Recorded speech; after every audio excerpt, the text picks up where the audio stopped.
আমি নিজে আমার পার্টির চেয়ারম্যান হিসাবে আমি আমার পুরনো বিধানসভা, আমার হোম বিধানসভা ৭০ রেজিনগর এবং ৭১ বেলডাঙ্গা দুটো থেকে আমি লড়াই করব এবং জিতব ইনশাল্লাহ। পাশাপাশি পশ্চিম মেদিনীপুরের গ্রামীণ খড়গপুর, কারণ শহর খড়গপুরে একটা সিট আছে, সেটা আমরা নিশ্চয়ই পরবর্তীকালে জানাবো।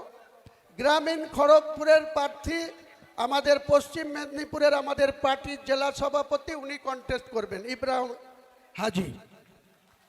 এবং ৫৪ মালদা বৈষ্ণবনগর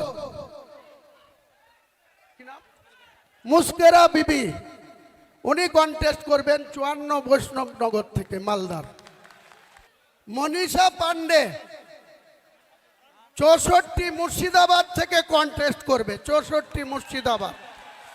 আরেকজন দেখছেন বিশিষ্ট ব্যবসায়ী, ভগবানগোলা বিধানসভা ৬২ নম্বর বিধানসভা, ওনারও নাম হুমায়ুন কবির, উনি কন্টেস্ট করবে ভগবানগোলা বিধানসভা থেকে।